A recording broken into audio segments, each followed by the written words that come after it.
the middle of the summer, so uh, I won't. I'll try not to drone on too much. So let me just share some slides. Can everyone see that? Alina, do you mind confirming that you can see that?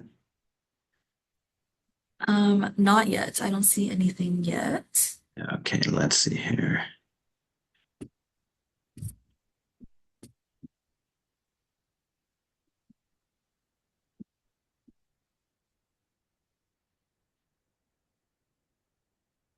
Awesome. I see it now.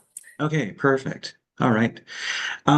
So I'm joining you from Mi'kma'ki, which is the ancestral, current and future um, home and territory of the Mi'kmaq people. Of course, it's the um, south coast of Nova Scotia, which is kind of the east coast, but it actually faces more south. About an hour into the Atlantic, an hour between uh, uh, European time and Eastern time.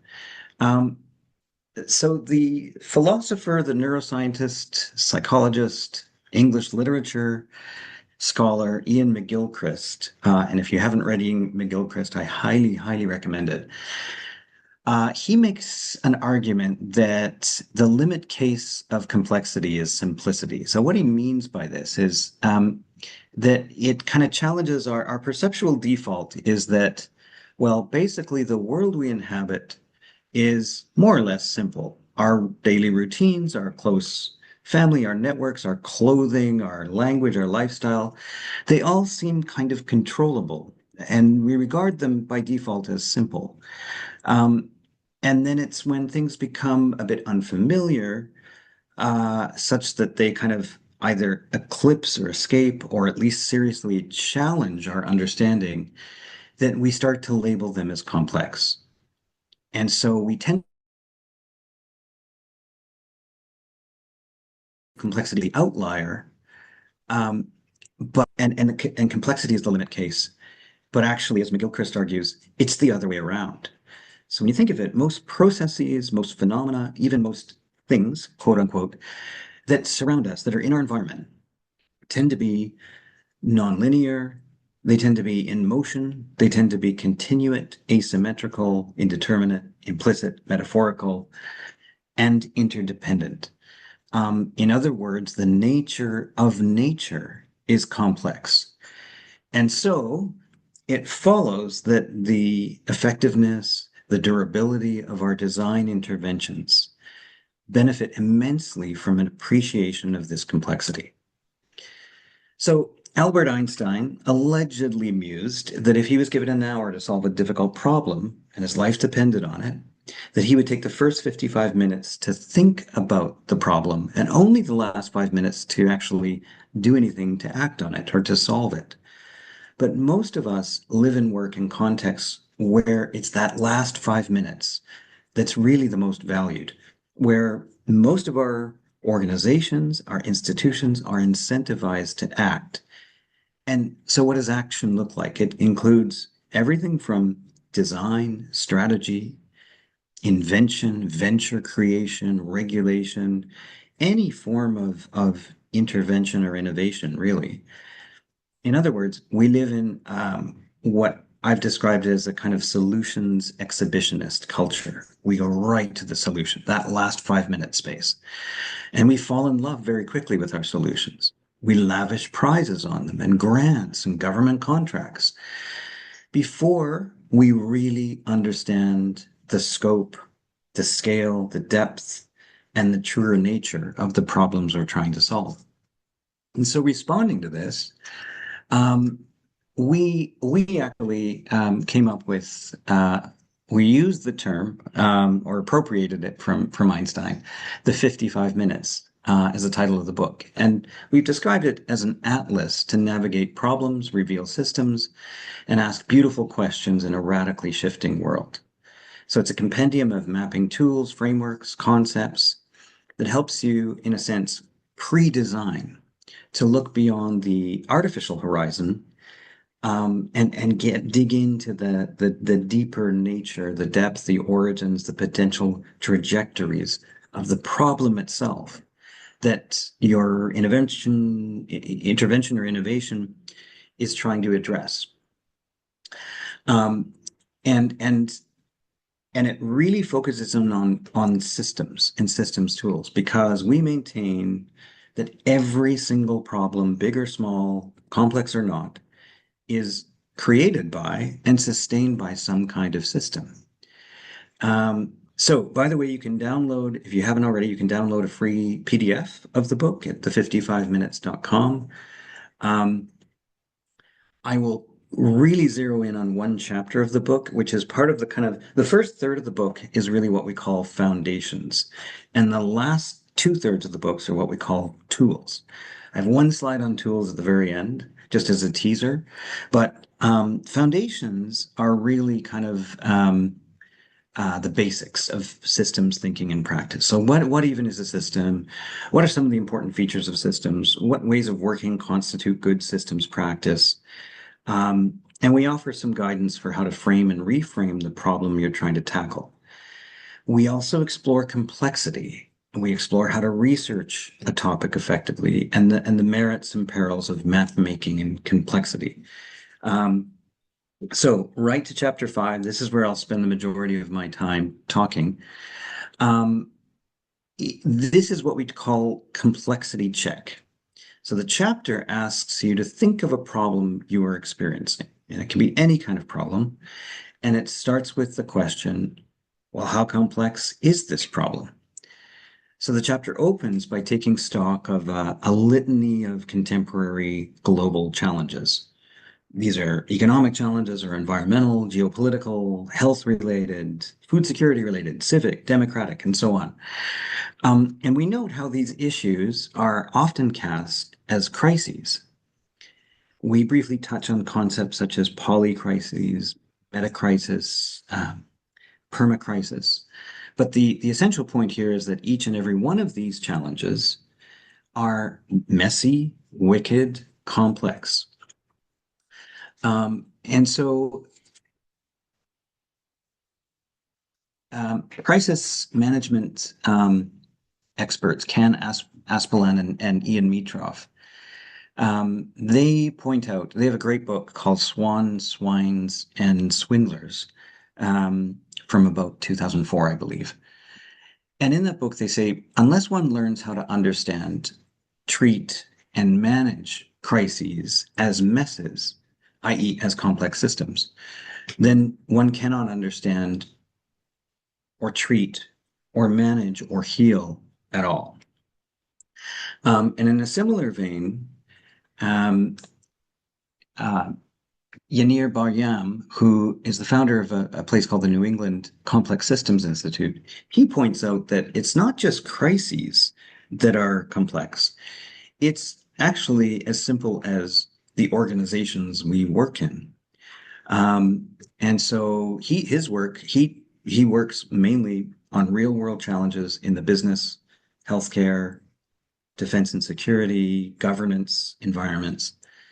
And he argues that traditional problem solving approaches that they fail. So think about planning, strategic planning as an example, where interdependencies, where nonlinearities and emergent behaviors shape outcomes. So there's a role. I mean, I'm trained as a planner. It's been a very long journey for me to kind of recover from planning as the way to deal with complex challenges. And planning has a role, but it's extremely circumscribed. Far more important is the concept of emergence. And emergence will come up time and again in the book. And I'll touch on it a bit in relation to complexity, because they're kind of like conjoined twins as concepts, complexity and emergence. Okay, but first, I want you to take a moment because I think you'll benefit more from what's covered in this complexity check to think about a problem you're actually working on right now. And it may be a problem in your workplace, maybe in your school, in your community. It may even be a personal challenge in your non-professional life. So, and you don't, I invite you to write the problem in the chat. You don't have to. This is a book club. It's not a therapy session. So don't overthink it too much. It's just a surface uh, as a sample challenge or set of challenges so that we can apply some of these frameworks in a more concrete way. So I'll just give you a few moments to think about that. And like I say, feel free to put those in the chat.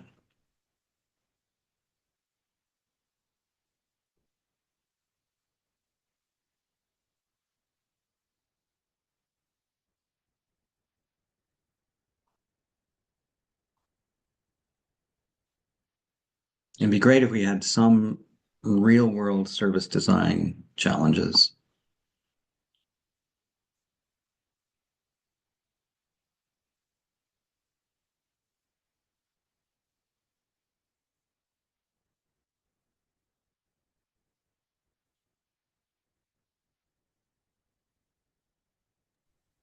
It's not we're ignoring you. I'm just trying to think how to put it coherently No, no, that's without writing 10 paragraphs.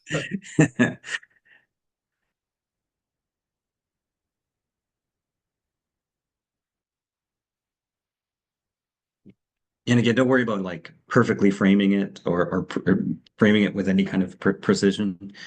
It's just, it can be a two-word phrase. If you were food security might be a challenge, or um, biodiversity.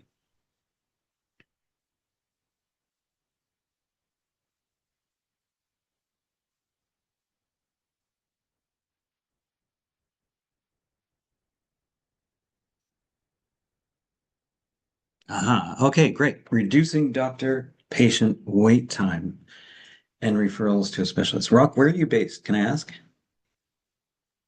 I'm here in Toronto, Ontario Health.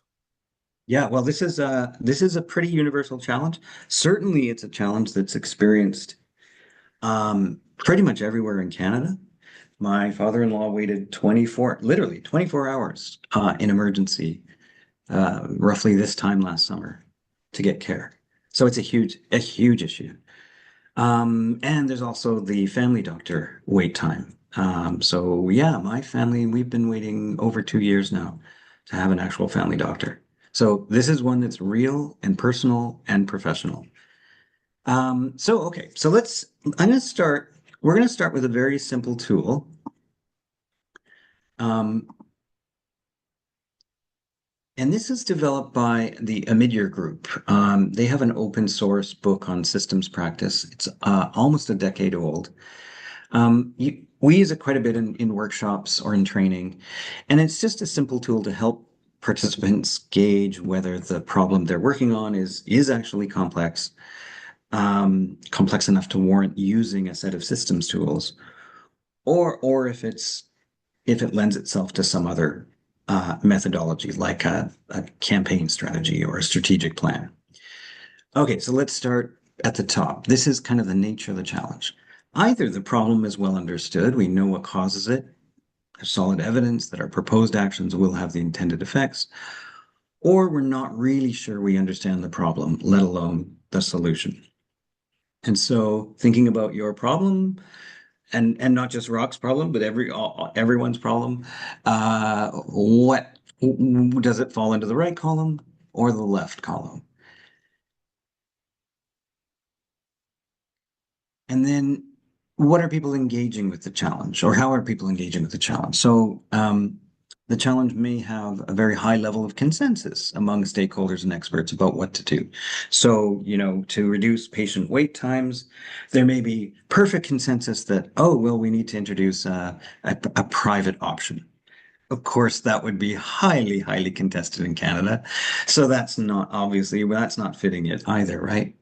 There's significant diversity of opinion. And if that's the case, we're still dealing with more of a systems approach. Um, what's the nature of the surrounding environment?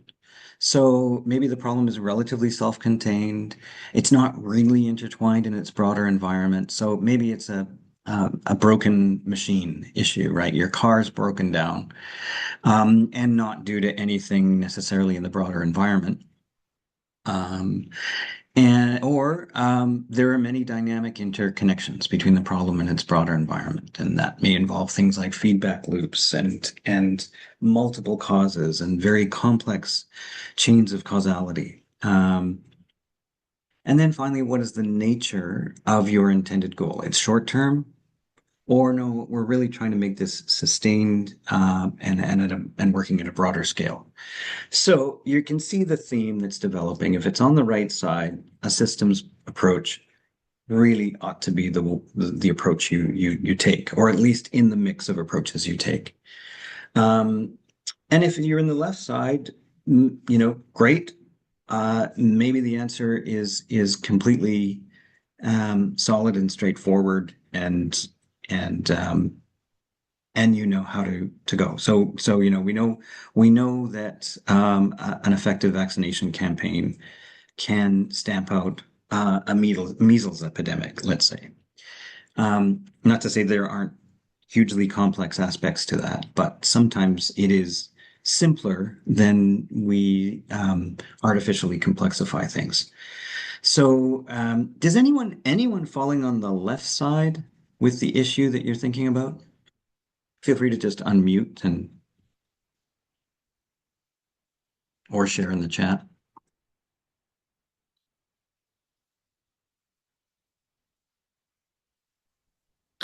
Rock, you can go ahead and just unmute. Oh, great. I've seen this one before, and it's interesting to see it again. Where I mean, my whole career, I've been brought in on projects where, after like 3 to 5 years, it's always been on the left. Where Mm, and they'd say, "Oh, we just need to do cloud compute." That didn't work. Okay, the next year we just need to do, I don't know, like mobile app. We understand everything clearly. But in reality, well, when I come in, and my experience has been, when I do some analysis, I show how no, it's actually on the right. So um, I mm. guess that I mean, you can get any like big consulting firm to say, "Oh yeah, we have the solution here, and it's understood, and it's very clear. It makes sense of the slide." But over the like I said, over time after time after time, it's actually on the right. Yeah, no, it's interesting you mentioned that too, and the majority, the number one suffix when you look at tech-based companies, the name of the company, the number one base suffix is solutions. So it's almost inevitable that, and of course, you have to market yourself in this culture with our norms that we operate with the kind of, yeah, yes, we're here to bring you a solution. But actually, when you're working in complexity, there actually is no such thing as a solution, at least not a solution that's either durable or scalable or precise. Once it meets any of those kind of parameters, it's no longer a solution in any solid sense of the term. Okay, this is just kind of a very simple heuristic to kind of introduce this idea of complexity. But it's really important to remember that it's not just the issue or the challenge you're working on that's complex. It's actually the context in which you're working. So organizations themselves are complex, adaptive systems. Um, and all organizations, and so this includes any kind of business, small or large, any kind of institution. Um, and and the reason is that organizations tend to display some of the properties of a living organism. Um, they have parts, but the parts interact in ways that lead to emergent behavior. They're also what's called a Kantian whole. So much like a body or an organism, the parts and the whole are mutually dependent in any kind of organization. So this, I threw together, ChatGPT helped me just throw together this visual, which is just a, a kind of pretend small business corner store in Kensington Market, Toronto. Mom and pop family business. So very, very small micro business, right? Well, this is just to illustrate that even the tiniest businesses are inherently complex. The number and variety of relational connections, flows, interactions, it grows non-linearly with each new employee, with each new product offering, with each new supplier, client, customer. And so this is what's sometimes known as Metcalfe's law or the network power law. And this is that structural complexity rises exponentially with each new element introduced. And that element can be a person, a product, a process, and so on. And so organizations, even the smallest, are alive with these feedback mechanisms, and they're enmeshed, of course, in still larger systems. So those systems might be supply chains or industry networks or professional networks or legal and regulatory environments, right? And of course, markets themselves. So the terrain of your work is also complex. Um, and and actually, there's a specific term for it. Um, Unorganized complexity. So what is that? So unorganized complexity is kind of this large liminal space between order and chaos. Um, and and that space between order and chaos is kind of what we occupy, right? It's planet Earth. So the mathematician, the engineer, information scientist Warren Weaver, who is probably best known for pioneering early machine translation. So what would have been kind of the first precursor to Google Translate. He wrote an article back in 1948 in the journal American Scientist entitled Science and Complexity. And he outlined sort of three broad categories of systems. And I think that his distinction is as true today as it ever was. So on the one hand, you have some systems, solar systems, for example, are typified by organized simplicity. So if you think about Newtonian ordered systems, measurable, deterministic equations, unambiguous patterns of causality. So, we know within seconds or within meters, exactly where and when the next total eclipse will occur on Earth. And we know this not just hundreds, but even thousands of years into the future. And we can figure these out with equations. We can replicate the manufacture of an automobile with extreme precision across continents, and we can measure those outputs and inputs accordingly. So that's organized simplicity. Then we have unorganized complexity, which is sometimes just called chaos or chaotic systems. And these are measurable through statistics and probability. So think about quantum states or fluid dynamics in turbulent states. So weather is a good example, right? We can actually use probability to predict weather with pretty significant accuracy. So both these kind of poles, if you like, lend themselves to numeric forms of understanding that are reasonably straightforward. But in the middle, where all human work exists, and this could be everything from manufacturing, extraction, environmental management, finance, food production, health, education, everything we do, right? Care work, aid work. It's all within this context of organized complexity, this middle zone. And this is, we call these symptoms sometimes complex adaptive systems. So what you can measure here are things like network structures, feedback loops, information flows, emergent behaviors. They're all kind of relational things that you measure. So this is biology, this is ecology, this is even much of our cutting edge technology. So large language models, I would argue, are in the realm of organized complexity. You don't get the same response to the same prompt twice. That's organized complexity. Um, so there's many. This is you could spend a lot of time on this. This is really super interesting.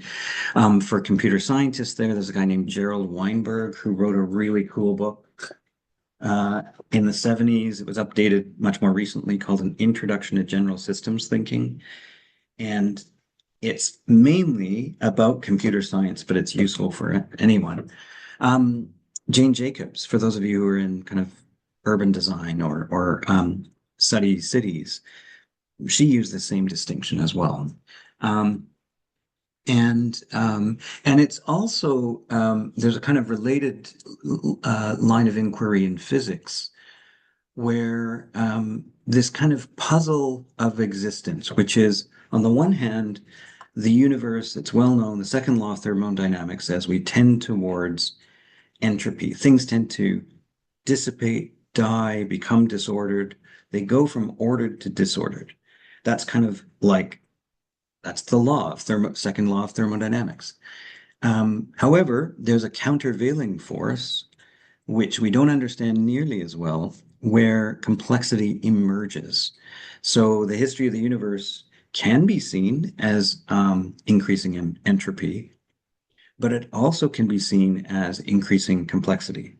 So we went from proto atoms to molecules and more complex molecules to geology and mineralogy. And if you look at the history of geology on Earth, it gets more and more complex.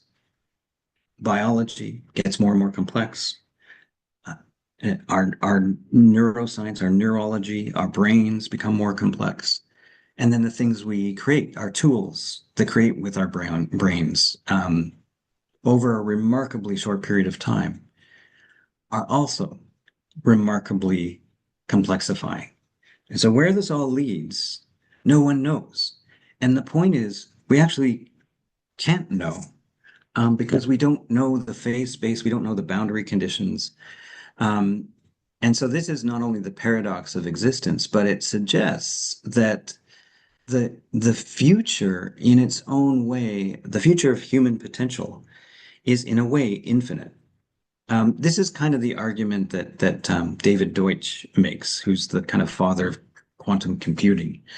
Now, of course, there are environmental boundaries or environmental limits around all this stuff, but there is a sense that the emergent creative potential future, that kind of exponential abundant future, is still a force that is happening, even as we see these entropic forces that suggest that we're actually should be devolving.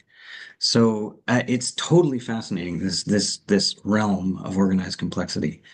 Um, so what this all means is, and again, I can't underline this enough, but it creates this kind of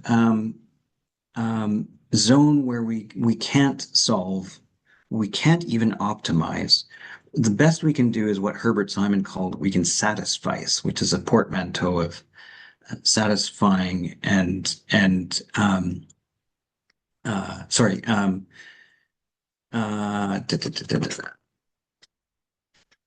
yeah, the two words that you put together, solving. Sorry, satisfy and suffice. So that's where satisficing comes from. And this is where we kind of find satisfactory, adaptable solutions for realistic, messy, real world problems that are adaptable. They're not frozen in times, fixed solutions or optimizations.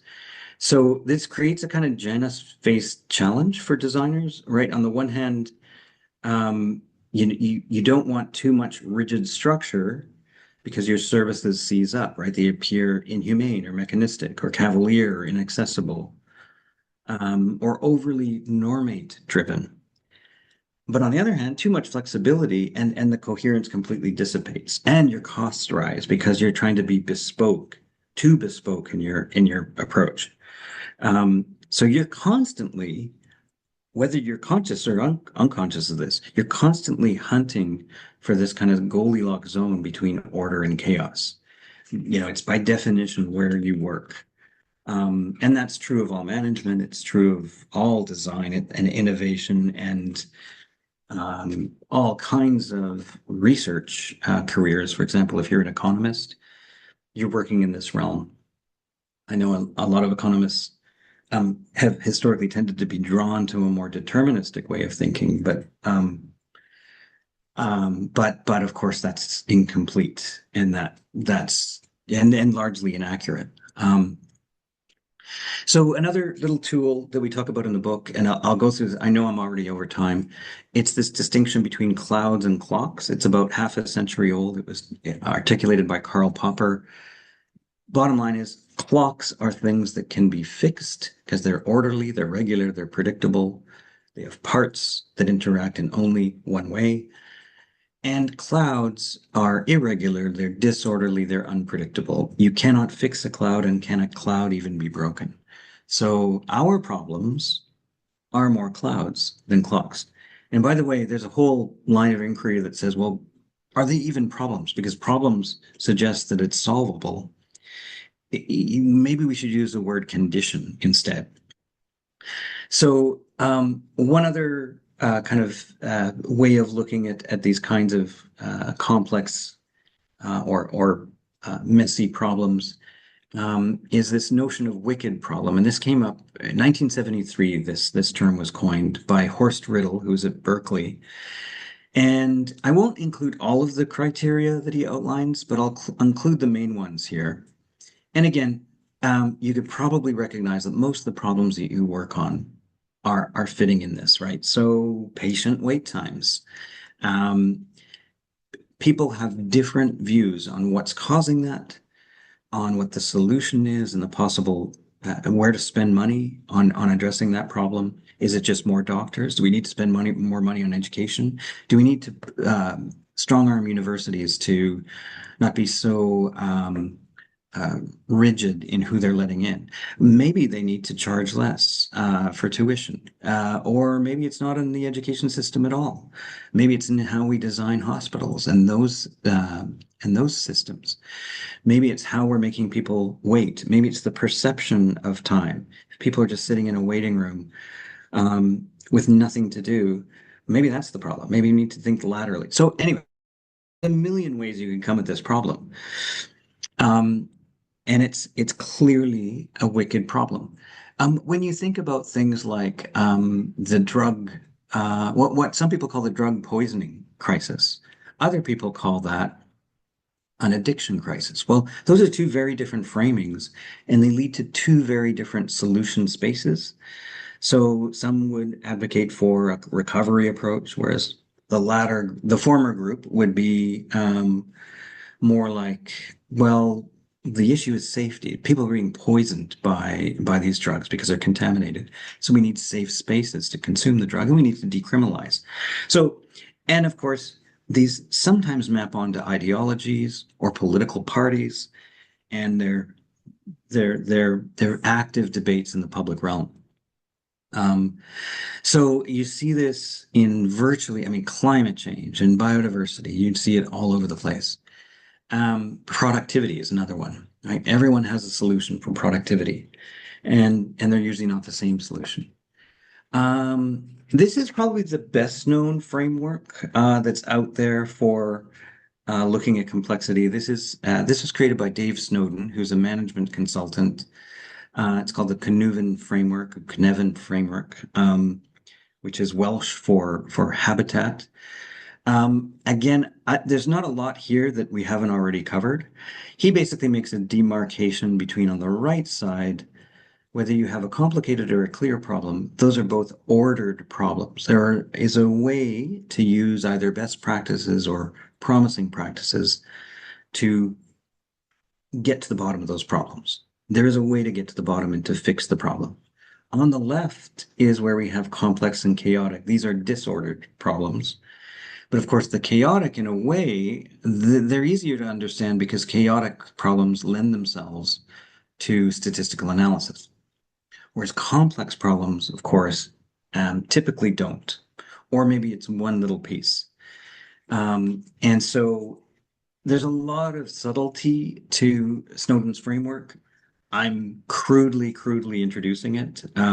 It's worth watching some of Snowden's videos online. I think he's a really interesting person who can unpack these in really interesting ways, and that's all practice informed too. So he's not a researcher. He's a practitioner. Um, there's this concept of edges and basins that we cover in the book. I won't get into it in much detail other than to say, you probably in a design context talk a lot about designing to the edge, which is, a universal design concept. It's getting away from sort of isomorphic design, designing to an average or a normate. This is true of all organizations, by the way. We tend to have these isomorphic tendencies or basins of attraction that we fall into with organizations or with entire issues or systems that are safe and that are comfortable, but they're not where innovation happens. Innovation tends to happen at the edges. And so when you look beyond the edges, you see other systems, you interact with other systems. It seems like chaos, but it's really important for innovation and for progress. I'm again, very crude summary. And then the last part of the book that I'm not covering today, but just as a teaser, is where we really get into tools. We include a whole host of tools, about 30 tools that we've used and that others have used or adapted. And in each chapter of the latter part of the book, we devote to a kind of a separate question. And so these are kind of the organized around a kind of analog clock, even though it's a linear technology, but it's kind of cute for our purposes. So we have a whole chapter on framing, like how do you even frame a problem and set those boundaries? How do you understand the nature of the current landscape? So those basins, those edges, and so on. How does this problem? What lies beneath it? Every single problem is also a symptom of a deeper problem. Where did the problem even come from? What are its origins? Its history? Where might we be going if we did nothing about the problem? And where do we aspirationally want to go if the problem were to have somehow disappeared? And this experience chapter, this is the phenomenology of the system. This is what I imagine systems designers are most adept at, which is like, how is the system actually experienced by those within it? The users, the professionals that interact with the system, the clients, the customers. Who's involved? How are they connected? And more importantly, what kind of power do they hold? And how does power flow? How do benefits flow? How do incentives flow? What's the nature of causality? And again, in an unorganized, complex system, I'll give you a sense of, I was contracted recently to look at why is volunteerism declining? Well, I mapped 26 different causal chains or causal factors with the caveat that that's just scratching the surface. And many of these have really interesting feedback loops that reinforce other chains of causality. There's also, and so that's kind of the logic of the system, but then there's also the story of the system. Like what stories that may be invisible or barely visible actually keep the problem in place? Where in the system is change possible? So where do we even look to have any hope that we may be able to shift the system? And then finally, there is a perfunctory chapter on acting, but this isn't a guide to acting. We only include it essentially to complete the clock. But really, as service designers, your final 5 minutes, which includes like ideation, design, prototyping, implementation, they're only going to be durable, responsive, efficacious if you've spent that kind of metaphorical 55 minutes doing that pre-design work.